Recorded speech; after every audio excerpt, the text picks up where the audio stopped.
నమస్తే, welcome to Bharati TV. నేను బాపయ్య. అప్రూవర్లుగా మారిన అధికారులు ఇక మీకు మూడినట్టే అని చెప్పేసి ఈ వీడియోకి నేను ఒక టైటిల్ పెట్టాను. సో ఇక చూసుకున్నట్లయితే తిరుమల తిరుపతి దేవస్థానం లడ్డూ తయారీ వ్యవహారం గురించి ఇప్పుడు అంతా కూడా చర్చించుకుంటున్నారు. అటు వైసీపీ చూసినట్లయితే అసలు తిరుమల తిరుపతి దేవస్థానం లడ్డూ తయారీ అంటే ఆ లడ్డూ తయారీకి వాడిన నెయ్యిలో ఎటువంటి కల్తీ జరగలేదు, ఇది క్లీన్ చిట్ ఇచ్చేసింది సిట్ అని చెప్పేసి వాళ్ళు చెప్పుకుంటున్నారు. సిబిఐ కూడా క్లీన్ చిట్ ఇచ్చేసింది అని చెప్పేసి జగన్మోహన్ రెడ్డి అండ్ కో చెప్పుకుంటున్నారు. ఇంకొక వైపు చూస్తే వైఎస్ఆర్ కాంగ్రెస్ పార్టీలోనే వైవి సుబ్బారెడ్డి అంటే జగన్మోహన్ రెడ్డికి సొంత బాబాయ్, ఆయన ఏం చెప్తున్నారు, తిరుమల తిరుపతి దేవస్థానం లడ్డూ తయారీకి వాడిన నెయ్యిలో కల్తీ జరిగింది, ఆ మాట వాస్తవమే అని అంటున్నారు. అయితే ఇప్పుడు తాజా పరిణామం ఏంటంటే ఈ తిరుమల తిరుపతి దేవస్థానానికి సంబంధించిన నెయ్యి ఏదైతే సప్లై జరిగిందో ఆ నెయ్యి కల్తీ నెయ్యి అని చెప్పేసి స్వయంగా జగన్మోహన్ రెడ్డి సొంత బాబాయి వైఎస్ఆర్ కాంగ్రెస్ పార్టీ నేత, ప్రస్తుతం వైఎస్ఆర్ కాంగ్రెస్ పార్టీ నుంచి రాజ్యసభలో ప్రాతినిధ్యం వహిస్తున్న అదే వైవి సుబ్బారెడ్డి చెప్పారు. ఆయన 2019 నుంచి 2023 వరకు టీటీడీకి చైర్మన్గా వ్యవహరించారు. సో ఆయన హయాంలోనే అవినీతి జరిగింది, కల్తీ జరిగింది అని ఆయన చెప్తున్నారు. అయితే ఇక్కడ చిత్రమైన విషయం ఏంటంటే తిరుమల తిరుపతి దేవస్థానానికి సంబంధించి లడ్డూ తయారీలో కల్తీ జరిగింది అనే అనుమానాలతోటి 2024లో అధికారంలోకి వచ్చిన కూటమి సర్కారు అంటే పూర్తిగా టీటీడీని ప్రక్షాళన చేయాలి అని భావించిన కూటమి సర్కారు ఆ నెయ్యిని టెస్టింగ్కి పంపించింది. దాంట్లో జంతువుల కొవ్వుల అవశేషాలు కూడా ఉన్నాయి అని చెప్పేసి రిపోర్ట్ వచ్చింది. ఆ తర్వాత మళ్ళీ సిబిఐ ఇన్వాల్వ్మెంట్ తోటి ఇక్కడ సిట్ని ఏర్పాటు చేసి ఇద్దరి కామన్ దర్యాప్తు అనేది ఒకటి జరిగింది. అటు సిట్టు ఇటు సిబిఐ రెండూ కలిసి కామన్గా ఇంట్రాగేషను అలాగే దీనికి సంబంధించి పూర్తిగా దాన్ని ఏమంటారు దర్యాప్తు చేశారు.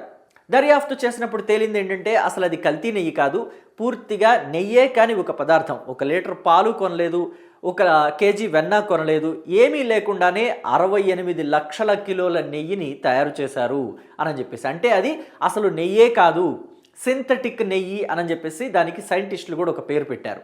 సో ఇక్కడ సైంటిస్టులు అనగానే ఇక్కడ మనం మెయిన్గా చెప్పుకోవాల్సిన అంశం ఏంటంటే నెయ్యికి సంబంధించి ఇప్పుడు అప్రూవర్లుగా మారారు కదా 3 అధికారులు, వాళ్ళలో ప్రముఖంగా వినిపిస్తున్న పేరు ఏంటి అంటే బత్తుల సురేంద్రనాథ్ పేరు. ఈయన ఎన్డీఆర్ఐ అంటే నేషనల్ డైరీ రీసెర్చ్ ఇన్స్టిట్యూట్ బెంగళూరులో ఉంటుంది ఆ రీజనల్ ఆఫీసు, ఆ ఆఫీసులో పనిచేసి రిటైర్ అయిన వ్యక్తి. మరి ఆయనకి టీటీడీకి లింక్ ఏంటి అని అంటే కనుక ఆయన మన దేశంలోనే నెయ్యికి సంబంధించి రీసెర్చ్ చేసే సైంటిస్టులో అత్యుత్తమమైన పరిశోధనాధికారి. సో ఆయన్ని తీసుకొచ్చి టీటీడీలో పెట్టుకుంటే సో టీటీడీకి సప్లై చేయబడే నెయ్యి ఏ డైరీల నుంచి అయితే నెయ్యి సప్లై చేయబడుతుందో అది మంచి నెయ్యా కాదా అని చెప్పేసి వెరిఫై చేసుకొని దాన్ని ఉపయోగించుకునే వీలుంటుంది. కాబట్టి 2013లో ఆయన్ని తీసుకొచ్చి ఆయన 2013లో రిటైర్ అయ్యారు. ఆయన్ని తీసుకొచ్చి అప్పటి ప్రభుత్వం, అప్పుడు ఏ ప్రభుత్వం ఉంది 2013 అంటే తెలుగుదేశం పార్టీ ప్రభుత్వం కాదు, కాంగ్రెస్ పార్టీ ప్రభుత్వం ఉంది. ఆ ప్రభుత్వం తీసుకొచ్చి ఆయన్ని టీటీడీలో నియమించింది. ఆయన ఏం చేస్తూ ఉంటారంటే తిరుమల తిరుపతి దేవస్థానం ఈ దేవస్థానానికి లడ్డూ తయారీ అంటే ఈ లడ్డూ తయారీకి చాలా ప్రాసెస్ ఉంది. కంప్లీట్గా ప్యూర్ కౌ గీ తోటే దీన్ని తయారు చేస్తారు, గేదె నెయ్యి కూడా వాడరు, కేవలం శుద్ధమైన ఆవు నెయ్యితో మాత్రమే తిరుమల శ్రీవారికి లడ్డూని తయారు చేస్తారు. ఆ లడ్డూల్ని అంటే తిరుమల శ్రీవారికి గంగాళాల కొద్దీ లడ్డూల్ని నైవేద్యంగా పెడతారు. ఆ నైవేద్యంగా పెట్టిన గంగాళాల కొద్దీ లడ్డూల్ని తీసుకువెళ్ళి మళ్ళీ భక్తులకి ఇచ్చే లడ్డూల్లో కలిపేస్తారు వాటిని. సో అలాగా శ్రీవారికి పెట్టిన నైవేద్యాన్ని మళ్ళీ భక్తులకి ఇస్తారు. కాబట్టి దానిని చాలా శుద్ధమైన పరిశుద్ధమైన ఆవు నెయ్యితో తయారు చేయాలి అని చెప్పేసి మొదటి నుంచి ఉంది, దాన్ని అలాగే కంటిన్యూ చేస్తూ వచ్చారు. సో ఇక 2013లో ఈయన్ని తీసుకొచ్చి పెట్టారని చెప్పేసి మనం చెప్పుకున్నాం కదా బత్తుల సురేంద్రనాథ్ని. అయితే 2019 వరకు కూడా ఆయన చాలా స్ట్రిక్ట్గానే ఉన్నారు. ఏ డైరీలు అయితే ఏ కంపెనీలు ఒకవేళ చూసుకుంటే కనుక మనకి ఇక్కడ డైరీలే కాకుండా సహకార సంఘాలు కూడా ఉంటాయి. సహకార సంఘాల నుంచి పంపించినా సరే వాటి నుంచి వచ్చే నెయ్యి కరెక్ట్గా ఉందా లేదా, అది దాంట్లో ఏమైనా కల్తీ కలుస్తుందా, అంటే స్వచ్ఛమైన ఆవు నెయ్యిలో గేదె నెయ్యి ఏమైనా మిక్స్ అవుతుందా, ఇలాంటివన్నీ కూడా వాళ్ళు రీసెర్చ్ చేస్తారు. రీసెర్చ్ చేసినప్పుడు అది కరెక్ట్ నెయ్యి కాదు అని అంటే ఆ ట్యాంకర్లని అసలు ఆ కాంట్రాక్టే తీసుకోరు. ఒకవేళ ట్యాంకర్లు అంటే కాంట్రాక్ట్ కుదిరేంత వరకు మంచి నెయ్యి పంపించి ఆ తర్వాత కల్తీ నెయ్యి పంపిద్దామన్నా కానీ కుదరదు. ఎందుకంటే వచ్చే ప్రతి ట్యాంకర్లో నుంచి శాంపిల్ తీసుకుంటారు. శాంపిల్ తీసుకుని టెస్ట్ చేసి అది కరెక్ట్గా ఉందంటేనే వాడతారు. సో ఇలా ఆయన టెస్టులు చేస్తూ ప్రతి ఒక్క విషయంలో కూడా చాలా జాగ్రత్తగా ఉంటూ ముందుకు వెళుతూ ఉన్నారు 2019 వరకు. సో 2019 నుంచి గవర్నమెంట్ మారింది. వైఎస్ఆర్ కాంగ్రెస్ పార్టీ ప్రభుత్వం వచ్చింది. వైఎస్ఆర్ కాంగ్రెస్ పార్టీ ప్రభుత్వం వచ్చినప్పుడు వైఎస్ జగన్మోహన్ రెడ్డి తన సొంత బాబాయ్ వైవి సుబ్బారెడ్డిని తిరుమల తిరుపతి దేవస్థానం చైర్మన్గా నియమించారు. మామూలుగా అయితే వాళ్ళది క్రిస్టియన్ ఫ్యామిలీ, వాళ్ళ ఆవిడ ఎప్పుడూ కూడా చేతిలో బైబిల్ పెట్టుకునే ఉంటుంది.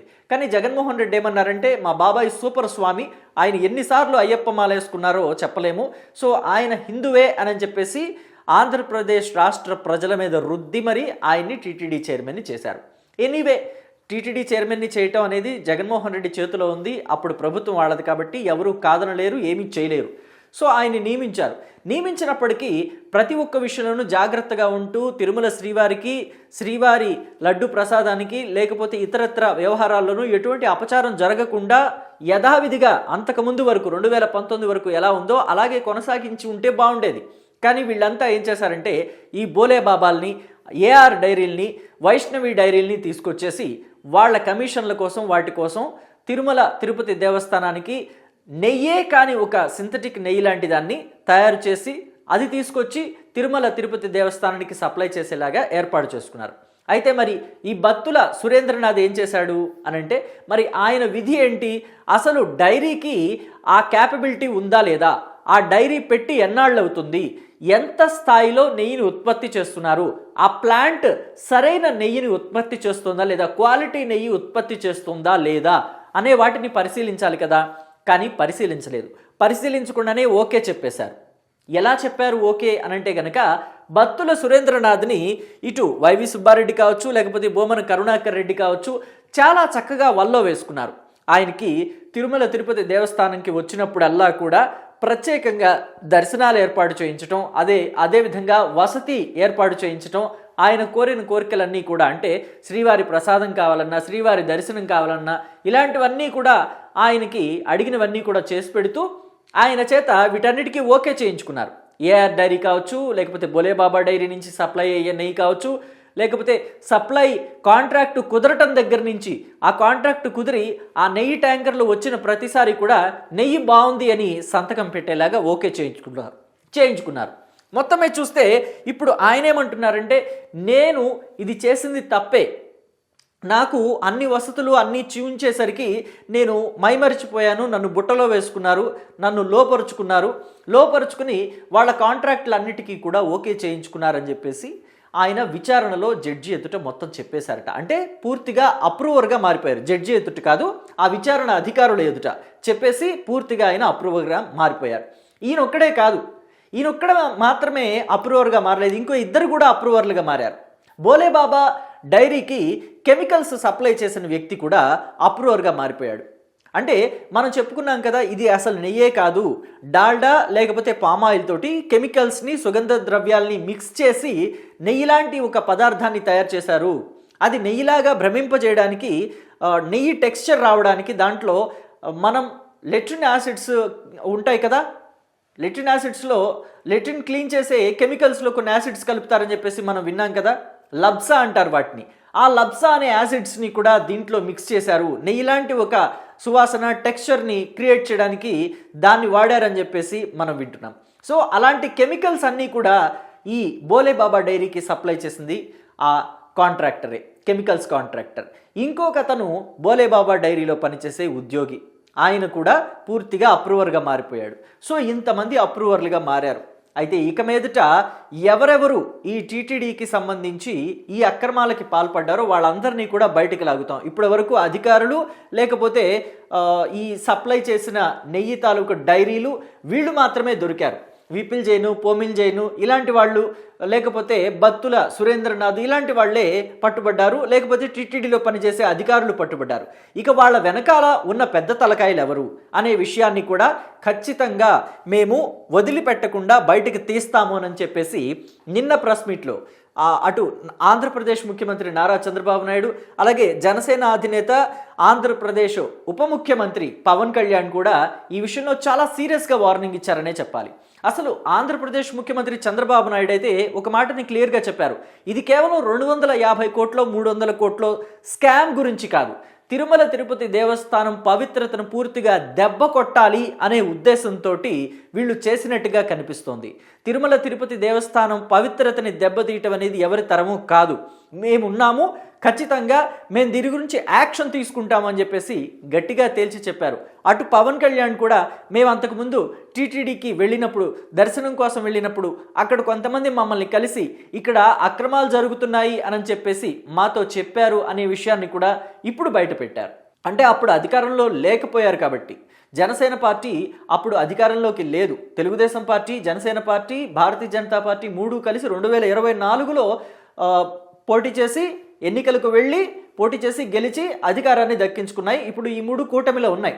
సో అప్పట్లో 2023 ఆ టైంలో దర్శనానికి వెళ్ళినప్పుడు పవన్ కళ్యాణ్, అప్పుడు వాళ్ళకి ఆ హోదా లేదు కాబట్టి వాళ్ళు ఏం చేయలేకపోయారు. ఇప్పుడు అధికారం ప్రజలు ఇచ్చారు కాబట్టి ఖచ్చితంగా అక్రమార్కుల మీద చర్యలు తీసుకుంటాము, వాళ్ళు ఎంత పెద్దవాళ్ళైనా సరే అని చెప్పేసి అంటున్నారు.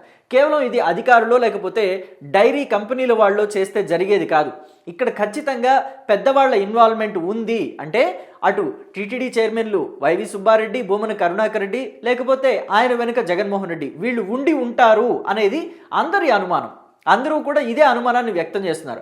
అయితే ఈ తిరుమల తిరుపతి దేవస్థానానికి మాత్రమే ఈ కల్తీ నెయ్యి పరిమితమైందా అనంటే కాదనే చెప్పాలి. ఇక్కడ చూస్తే మనం శ్రీశైలం దేవస్థానానికి 2022 నుంచి 23 నుంచో ఈ దేవస్థానానికి కూడా నెయ్యిని సప్లై చేస్తుంది అదే బోలేబాబా డైరీ, అదే ఏఆర్ డైరీ, వైష్ణవి డైరీలట. సో అంటే ఇక్కడ కూడా కల్తీమయమైపోయింది. కల్తీ అని కూడా అనకూడదు, సింథటిక్ లడ్డూలు అని చెప్పాలి. ఇక్కడ కూడా శ్రీశైలం దేవస్థానంలో కూడా సింథటిక్ నెయ్యితో తయారు చేయబడిన లడ్డూల్నే భక్తులకు విక్రయించారు అని చెప్పాలి. అలాగే మనం ఇది ఇక్కడ వరకే ఆగిందా అని అనుకుంటే లేదు, దేశవ్యాప్తంగా ఈ లడ్డూల్ని తిన్నారని చెప్పాలి. ఎందుకని అంటే మనం చూసాం అయోధ్య రామ మందిరం ఓపెనింగ్ అప్పుడు ఎంత గ్రాండ్గా జరిగిందో. మరి అప్పట్లో ఆంధ్రప్రదేశ్ ముఖ్యమంత్రిగా ఉన్న వైఎస్ జగన్మోహన్ రెడ్డి టీటీడీ నుంచి అక్కడికి కొన్ని లక్షల లడ్డూల్ని పంపించారు. అంటే అక్కడ అయోధ్య రామ మందిరంలో కూడా ఈ కల్తీ లడ్డూల వ్యవహారం అక్కడ కూడా వెళ్ళింది అని చెప్పేసి మనం చెప్పుకునే అవకాశం ఇక్కడ ఉంది. సో అంటే అప్పుడు కూడా పూర్తిగా సింథటిక్ నెయ్యితో తయారు చేయబడిన లడ్డూల్ని అయోధ్య రామ మందిరం ఓపెనింగ్ అప్పుడు పంపించి అక్కడ నైవేద్యంగా మరి పెట్టారో లేదో తెలియదు. సో ఒకవేళ పెట్టుంటే అక్కడ కూడా అపచారం జరిగినట్టే, అక్కడ కూడా సంప్రోక్షణలు చేయాల్సిందే. సో భక్తులంతా కూడా ఇప్పుడు దీని మీద ఎక్కువగా మాట్లాడుకుంటున్నారు. కేవలం రాజకీయ స్వార్థం మాత్రమే లేదు, దీని వెనుక పెద్ద కుట్ర దాగి ఉంది అని చెప్పేసి సామాన్య ప్రజలు అలాగే హిందూ భక్తులందరూ కూడా మాట్లాడుకుంటున్నారు. మరి దీని మీద ప్రభుత్వం ఎలాంటి చర్యలు తీసుకుంటుంది, ఇంకా ఈ ఇన్వెస్టిగేషన్ని ఎలా ముందుకు తీసుకువెళ్తుంది, ఎవరెవరిని బయటకు తీసుకొస్తుంది, ఈ అక్రమాల దాగి ఉన్న ఆ అధికారులు కావచ్చు లేకపోతే రాజకీయ నాయకులు కావచ్చు, ఎవరెవరు ఉన్నారు వాళ్ళని ఎలా బయటకు లాక్కొస్తుంది అనే అంశం మీద చాలా ఆసక్తిగా ఎదురు చూస్తున్నారు. అయితే దీని వెనక ఎవరెవరు ఉన్నారని మీరు భావిస్తున్నారో వాళ్ళ పేర్లని మాత్రం మీరు కామెంట్ బాక్స్లో మెన్షన్ చేయడం మర్చిపోకండి. Thank you.